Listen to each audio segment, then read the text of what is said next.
So welcome to our first episode of PonyTail Chronicles, being brought to you by Dōes Productions. I am Anita Helm, and I have the pleasure of having wonderful women who have agreed to sit down and have an honest dialogue regarding our hair. We're more than our hair, and there are going to be some questions that they've all agreed to answer openly and honestly. We're in a safe space. I'd like to introduce you to the ladies that are at the table with me tonight. I have Sophia, I have Lily, I have Priscilla, I have Pamela, I have Yvonne, and I have Gina. And they have been so gracious to agree tonight to just have a conversation. We have some simple ground rules for the table as PonyTail Chronicles will be. This is the first, but for all the other ladies that will sit at our table, I am the facilitator as Anita Helm, and I am sharing to all of them and to you that this is a safe space in which we as women respect one another. We also have agreed that we will only speak one voice at a time, so we will give the benefit of all of our listeners to hear the answers. And the last ground rules is that we are willing to be honest and vulnerable to the answers to the questions. So the reason why we're here is because society has all kinds of toxic behaviors and attitudes and words to women specifically about our hair. We are more than our hair, and we're more than our hair struggle. And tonight is an opportunity for me to ask some poignant questions to each and every one of you, and you will each have the opportunity to speak or not to speak, is what I've shared with these wonderful ladies. And if they want to speak, they're just going to let me know, and I'm going to recognize them. So the first question that we're going to start with is, how would you describe the importance of your hair?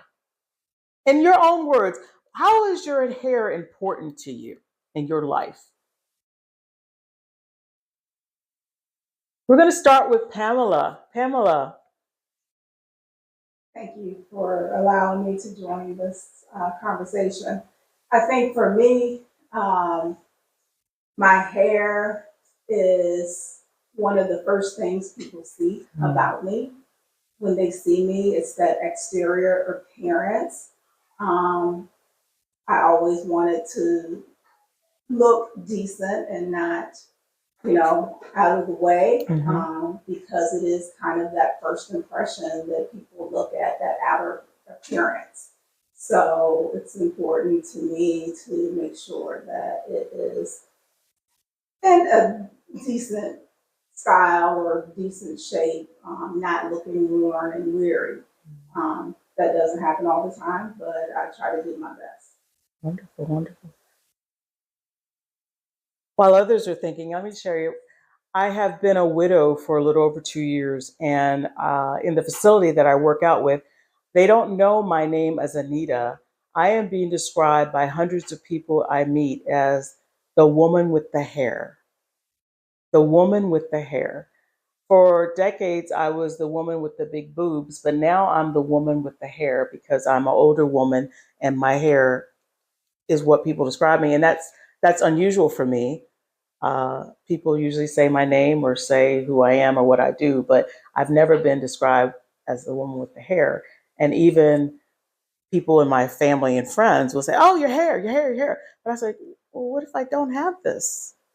Am I less Anita? But that's something that we all have to go through is people look at you, like you just said, Pamela, with your outside appearance, but you're more than your hair. But people judge you by if you're having what we call a good hair day or a bad hair day. And some reason people think that it's their job and responsibility to tell you about your hair as though that's part of their job description. Your hair is yours, right? We all came out with some of it and still have it or don't have it, but it's not for everybody to do commentary. Now, here's a question I'd like you to think about. Have you personally found that you've influenced in a positive or negative way other people's hair journey? What comes out of your mouth when it comes to what you say or don't say about people's hair that you see? Gina? I always tell people be free to change your hairstyles. So women don't work out because they got to do with their hair. They're afraid to put it in a protective style. Me, I Change my hair like I changed my outfit. I feel like having it long, it's long, it's short, or natural. Just be free to do whatever. I'm So very comfortable wonderful. in my own hairstyle. If I change twice in one day, that's me. how did you become this person that could be free like that? Some people, like you said, are afraid because they don't want to work out because it'll mess up their hair, or they don't want a protective style for whatever reason. But you seem to be open and free. How did you get to that part of your journey? Being a hair show model. Changing my hair frequently, I got used to it. So. Just being confident, yes. Like you. My hair, yes, my hair today, I paid for it. All right. Okay. Do many of you change your hairstyle regularly, or is it something that you have a certain style? So, Priscilla? Thank you for the question, Nita. Ran to on in the session tonight. I'm a person that always like to have many styles, whether it be in clothing, makeup, or on my hairstyles. I always like to show myself. I always like to look good. I've been like that for a long time. But when it came to my hair, me losing my hair, really at an elder stage in life, I start to worry about now how I'm going to do this. My hair started thinning. Didn't know why until many doctor's appointments. And with that in mind, I realized, hey, I got to come up with a different solution because I'm still in the workforce. Many people do look at you. I don't want them to look at me because of my hair. I want them to look at me because me. But as society is today, they look at you in many different ways. And so I want to still, since I'm still in the workforce, I want to make sure that I look presentable when I go out. It's not about getting older. It's just about just having that ultimate appearance that I want to perfect others.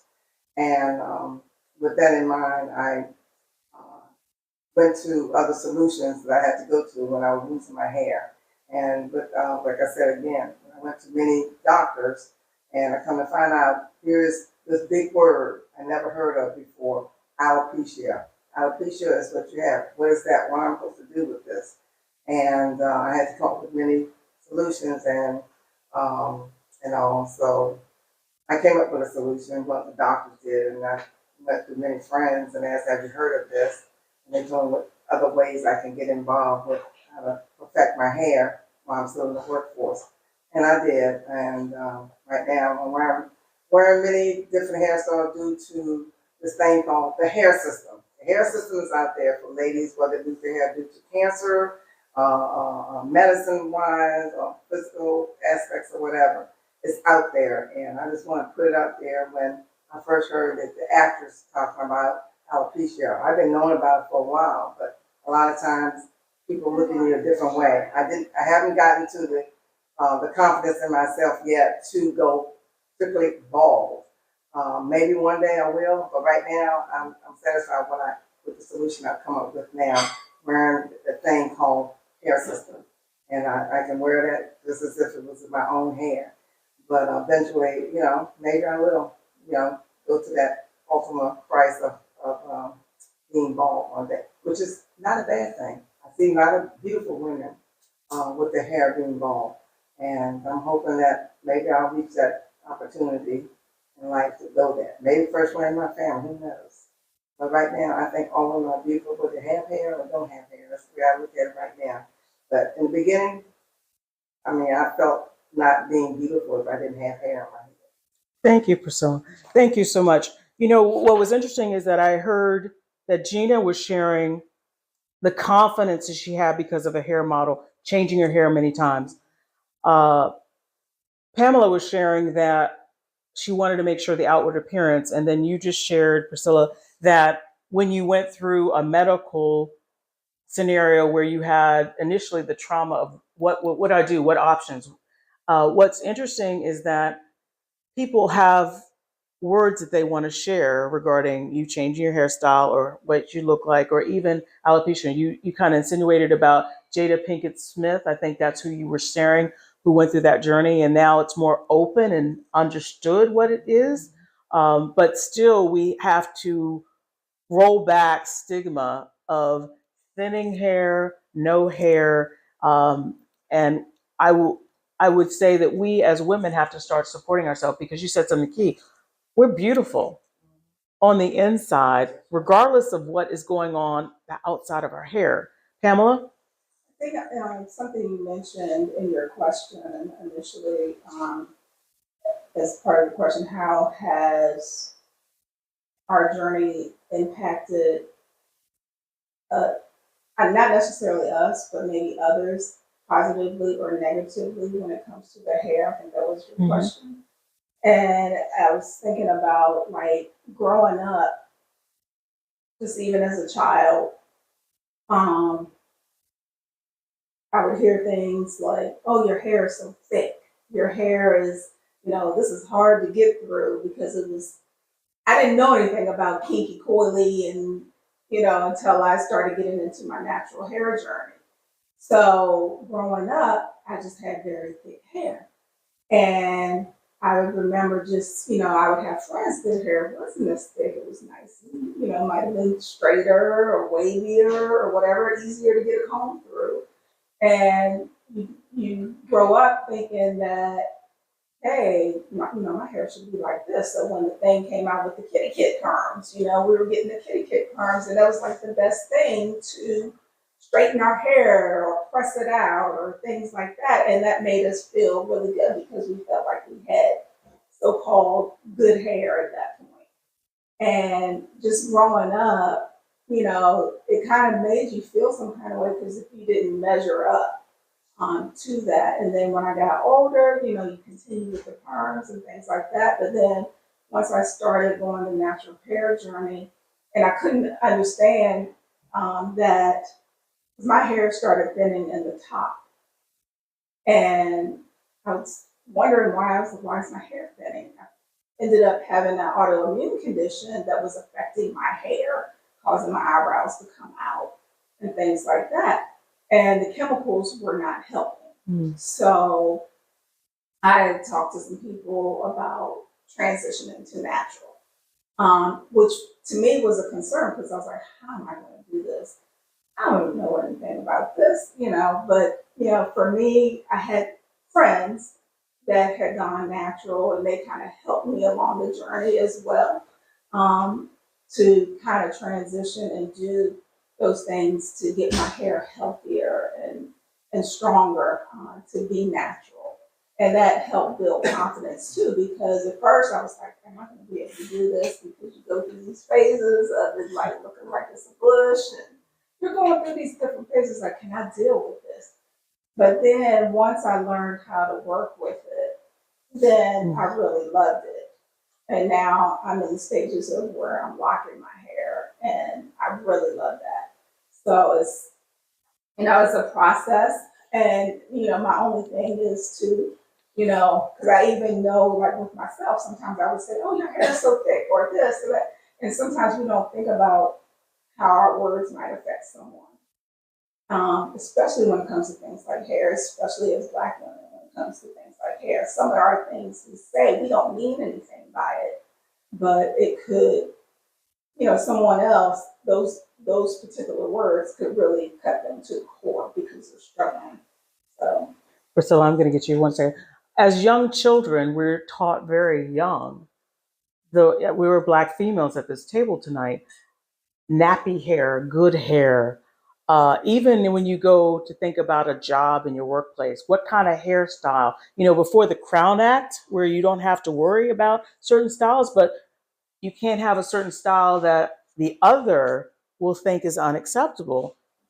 Natural hair was not even a possibility years and decades again because that wasn't professional, and you won't get an interview and you won't get a job, you won't get promoted because you're trying to look like what? A Black person? You need to have straight hair, and that's something to be concerned about. Priscilla, you wanted to say something? We hit the nail on the head, you and Pamela, because I was going to say the era that myself and Don and at the table, we came up in the era with, you're right, straight hair was in, natural was out, except for the guys probably had the afros and everything. And you gotta think about a lot of the guys want people with the straight hair. It was a good hair thing. It was called good hair. Good hair really meant straight hair, so to speak. But now, and then people was going to the hairdresser to get their monthly straightener. Now we are learning that straightener really was ruining Black people's hair. Now we're learning it now. We're talking about 30 or 60 years later, but so the people coming up now, you have that option of the natural look, the twist, the lock, or whatever. We didn't have that. We have it now. And now you're getting into the stages of being bald. You can go and look the bald look or whatever. And only men wore the bald look, not the women.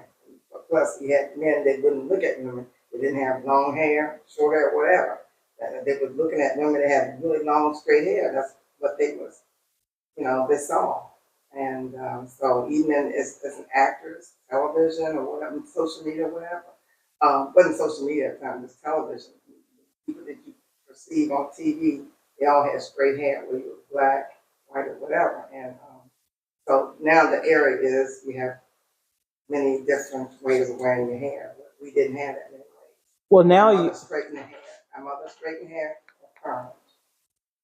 now even at the salons that I go to, there's also a barber, and I see just as many women going to a cosmetologist who is doing styles for women's hair as a barber who is having people come in, women coming in to get their hair if they're getting lined up or shortened or cleaned up for the bald. It's like there is a choice and they're accepted. They're not looked at unusual because they're going to a barber. They're saying, I'm going to the barber today. And, at one time it used to be, oh, this person is this. That's why they're going to the barber. Everybody's going to the barber. Lily, you want to say something? Yeah, I just want to talk about my experience when I was coming up. Hair really wasn't a big thing for me. I just knew I had to have it done. My mom was very persistent about making sure that my hair was decent no matter where I went, school, whatever the case may be. For me, I never really particularly focused on my hair. I was more focused on my appearance, my clothing, my outfits type thing. So I didn't really think about my hair so much until I got older.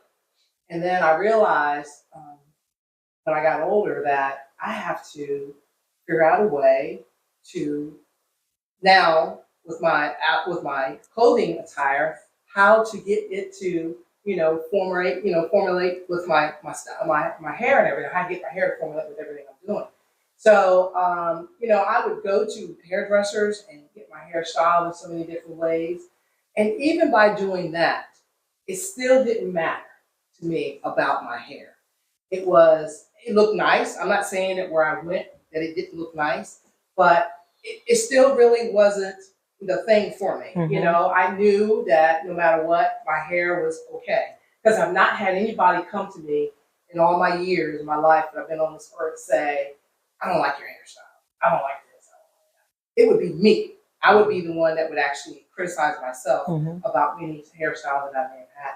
So, and then also, spending all this money for going to salons and being in there for hours at a time and getting your hair styled, and it just looks, it didn't really make me any different.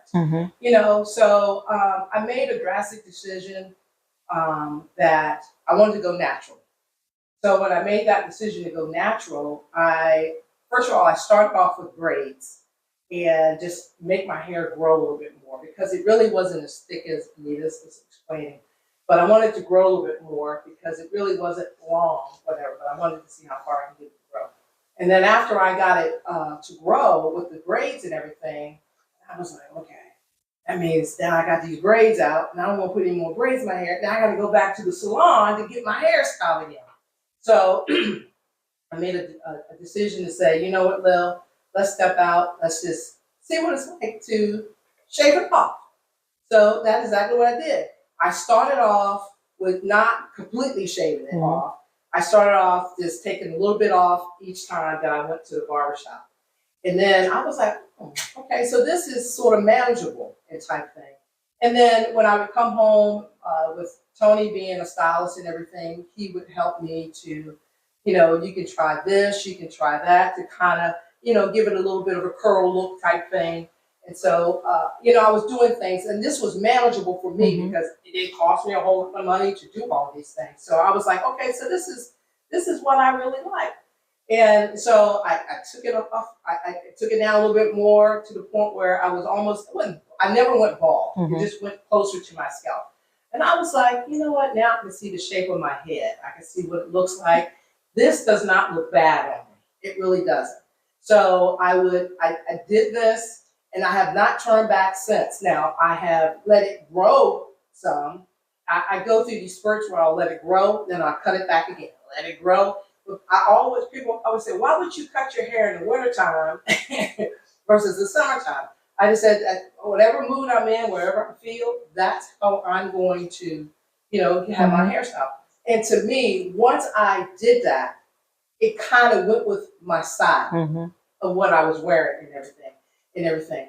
Yes, when I went to that level of cutting my hair, I was a lot mistakenly for a guy. And I would have to, let people know, unfortunately, I'm not a guy. I'm a lady, just with short hair.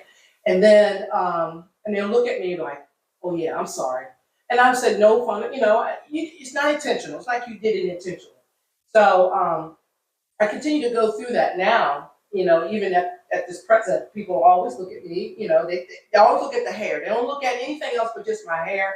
They say, yes, sir. No, sir, type thing. And I just come to the point, it's like, that's how society looks at people. They look at either your hair or your outer appearance to figure out how they're going to approach you or address you, type thing. And it's not anything that's negative. That's just their perception of what they are. But when they realize, when they realize they have made an honest mistake, they're like, I'm so sorry. I didn't mean to. I was looking at your hair. I said, that's perfectly okay. I understand it. And so I don't let it offend me like I did in the beginning. So I have grown and matured enough to say, Lil, no matter what, this is how people are going to always look at me. So I don't get upset anymore. I just go with the flow. As long as I'm presentable, no matter when I go out, I'm okay with that. So it allowed me, I look at my older sister, Alice, who used to have her hairstyle and everything. And then I don't know if it was something that I said to her or how I carried myself with my hairstyle that decided to change her. But she now has cut her hair off and kind of wears it like I do. And she feels comfortable with it. And I never really asked her why she did it. I just felt like maybe it was something of how I felt confident in it. And she took a leap of faith and said, no, let me know. And it seems to fit her as well. My sister Joyce has also expressed wanting to get her hair cut as well. Maybe not as close as mine, but cut it down to a point where it's manageable for her type thing. And so I'm hoping that comfort, that level of comfort to them will, it's all it is hair. If you feel comfortable, cut it off, it'll grow back. They're like Gina has said, you can go and buy. Puts extensions on it. So it's not like you have to wear this day in and day out. If you got enough where you can put extensions on it, that's what, that's what we have as Black African Americans. We have various ways of styling our hair. So one of the things, the title that I gave this series, PonyTail Chronicles, is because for the last 10 years, I've seen women, and ponytails can be used for protective states or you're doing exercise, but I was noticing that women were putting their hair in ponytails when they were upset, they didn't have time, they were overwhelmed, they were depressed, they were just getting out of the house and doing something. And they just had to put their hair up and go. And they didn't feel like doing their hair, fooling with their hair. All these words of verbs to do your hair, but they were at such a point, just pull it back and go. And it can be nasty looking, just pull it back and go.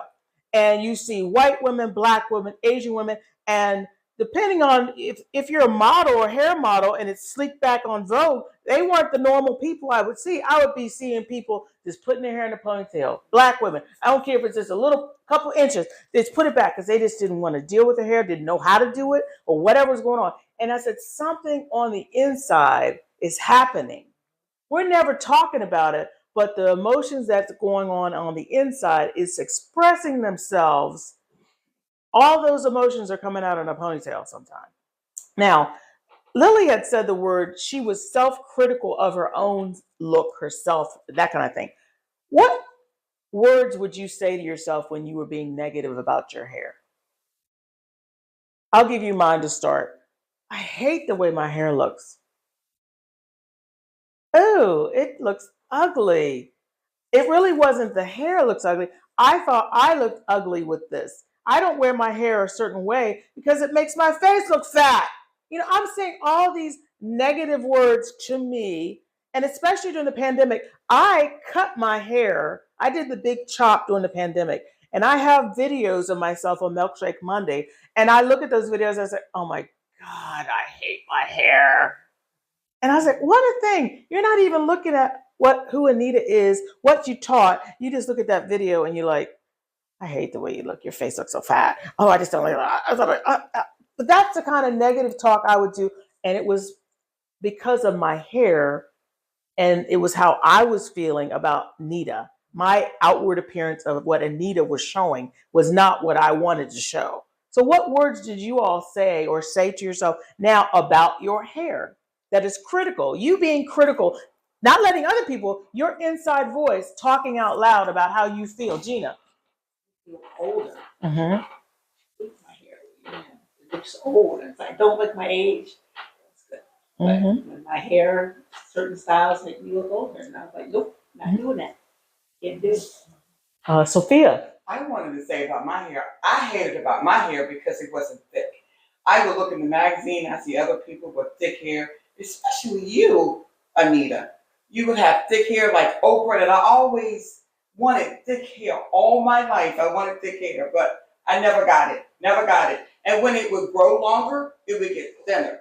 So I always chopped it off because of the fact it wouldn't get thick enough. So my thing was, okay, cut it off because it's not going to grow the way you want it, you know, as far as length. It's not going to get thick, so deal with it. So that was my issue with my hair. I hated my hair because it wasn't thick enough. And I always wanted thick hair because I've got cousins that had thick hair that couldn't comb like Pamela and other family members, but I always wanted thick hair and I couldn't have it. My mother used to put sulfate in it and all these other chemicals, and what did I get?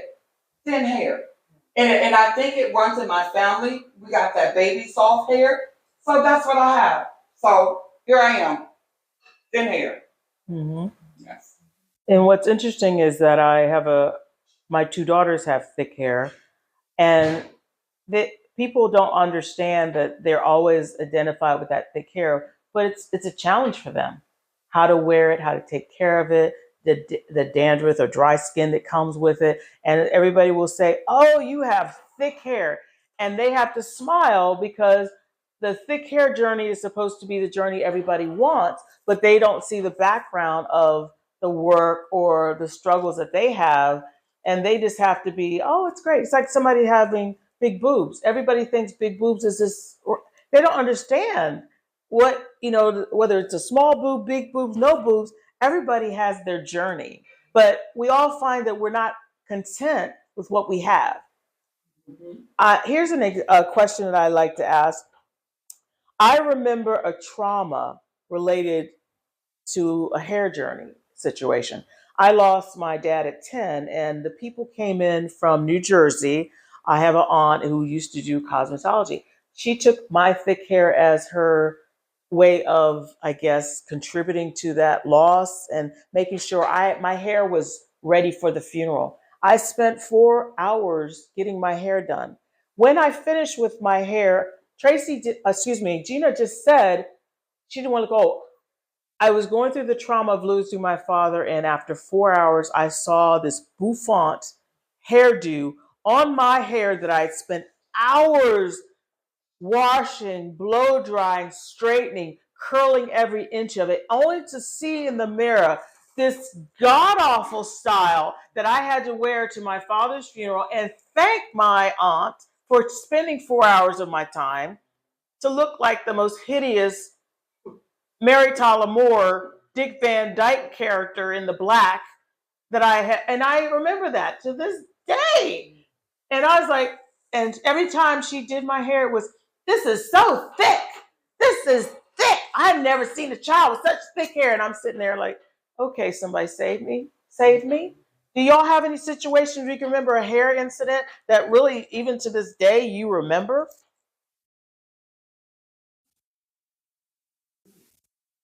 Everybody's smiling. I guess they don't want to say that out loud. Okay, Priscilla.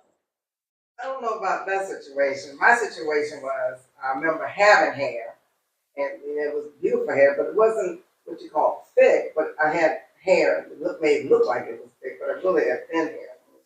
But I remember the time when Yvonne and I, we went to Florida for the first time. First time ever been to Florida. And went down with my uncle, but I'm gonna tell you, when I was getting all beautified to go on this trip, and I went to this young lady because I think I wanted my hair to be kind of auburn color, because everybody was getting that style. But the auburn color I was talking about was kind of reddish. I came out, mine was kind of blonde, and then she was trying to tone it a little bit.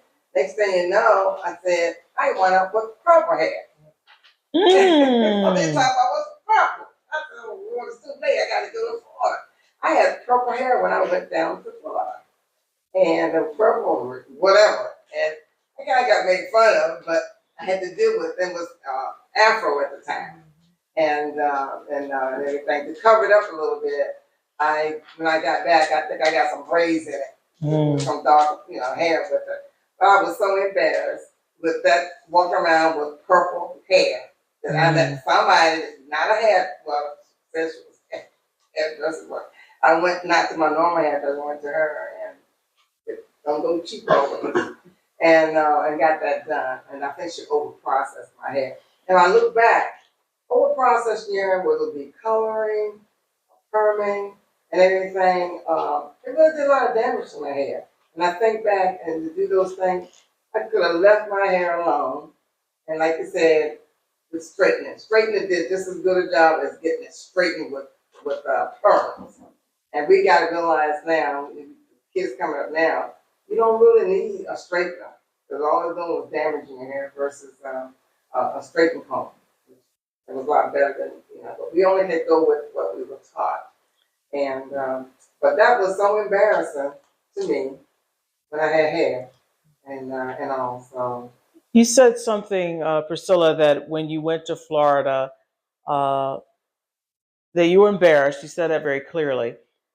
You also said that people criticized it from the perspective that they laughed at you. For the people around the table, this is an obvious question, but I'll ask it anyway. When someone from your own family criticizes you or laughs at you about your hair, how does that make you feel? Pamela? Not good. Not good. Gina? Sad. Sad. I have noticed, even we've had different journeys where we have family members speak. I think family believes that they can say things, like we talked about, people that feel they have that responsibility to let you know how they like or dislike your hair or your hairstyle or how much hair you have or what color you have. Every different thing about your hair. Your family kind of says, it's my job, Karen, Sophia, to let you know how I feel about you. And that's not always the case. Um, in the, sometimes it's better to have a cut done by a stranger than somebody that says they love you and is supposed to be there having your back. And that's interesting. Now, this is one that I think will be interesting as a question. Can you tell how your hair affects your attitude? Lily? I sure can.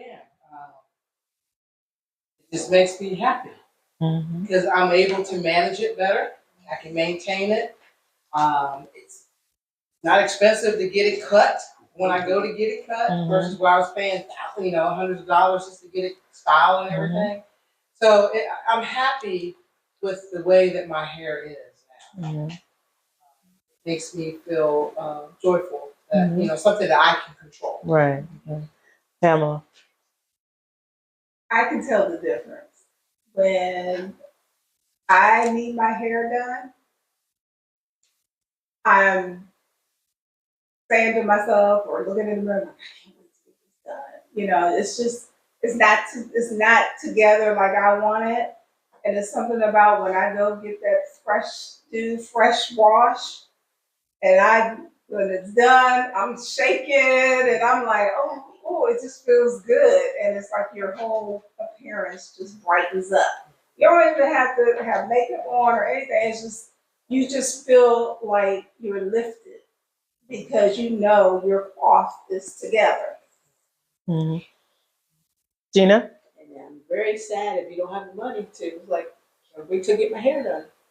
You're like sad and don't feel quite like yourself. Your best self Your best self sometimes, yeah. when your hair is not done. You're like, I can't wait to get my hair done. And once that's like new attitude.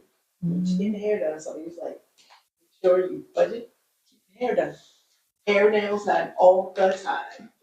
I'm like Regina and Pamela about hair. Like when I get it done, it's like a breath of heaven because everything is in its place.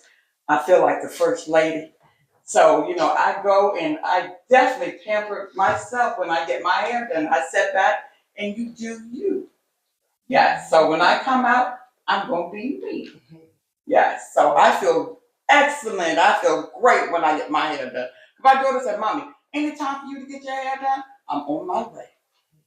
Yes. So when I get there, she takes care of me and I come out looking like Michelle Obama. Priscilla, you would say? Yeah, what I was gonna say is, I know this is not my natural hair, but it's my hair because I'm like Patty LaBelle. I bought it, paid for it, it's mine. Like I said again, I like to,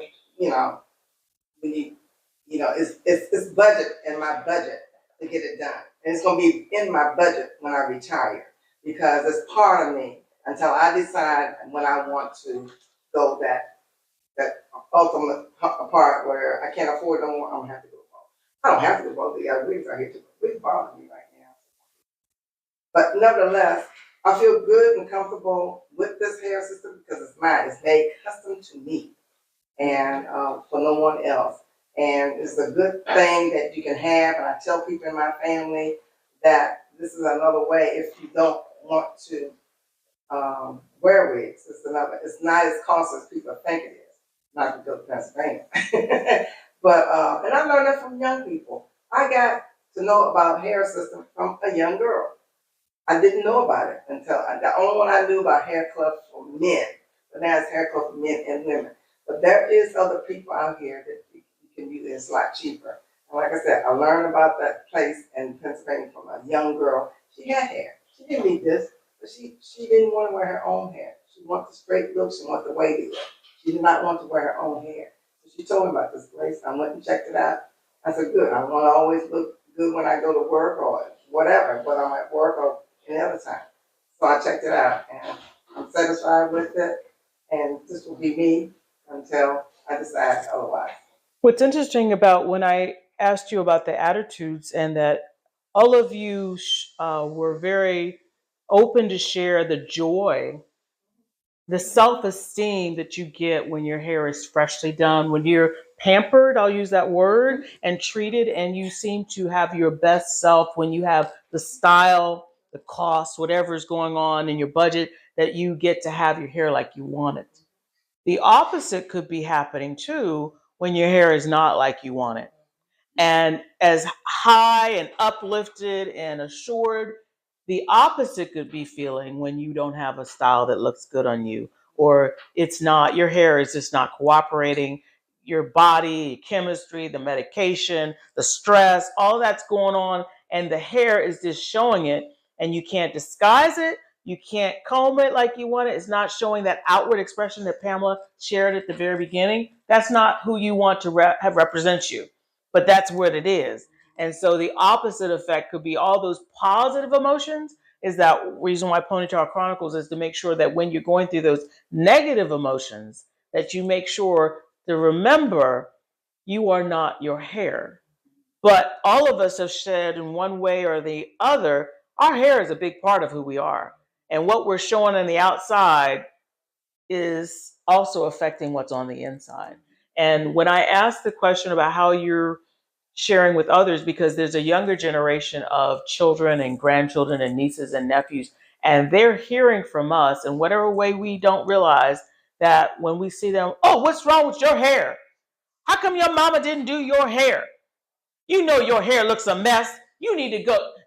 Those things are really, I won't say it negatively, but they are stunting and scarring and affecting and impacting the next group of women. Those younger kids are going to remember, because all of us had those experiences. We just internalized them to know that we need to have our hair, and our hair is important. And if we don't have it right, mama, auntie, cousin, somebody gonna say something. And we, Lord forbid, if we go to that reunion and our hair's not done right, they're gonna call us out for everything except for a child of God about our hair, and we're gonna feel low. And that's gotta be something. Now, I know we're getting ready to end tonight.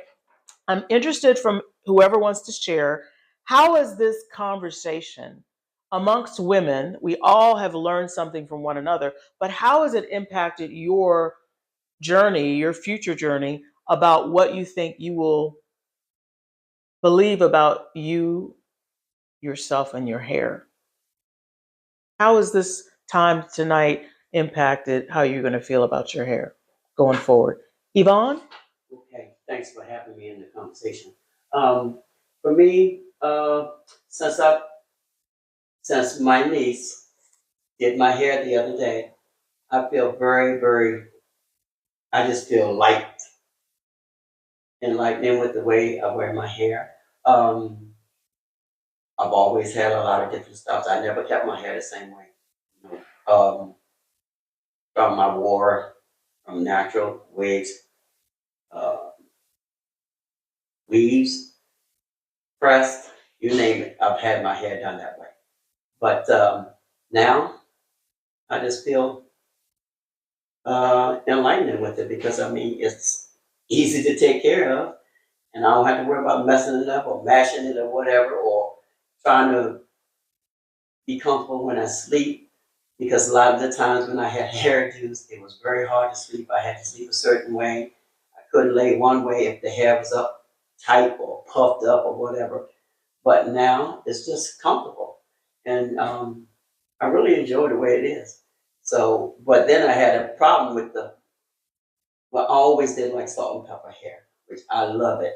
And, but I was always self-conscious about it, especially being my skin color and whatnot. But now it don't bother me, because I like it.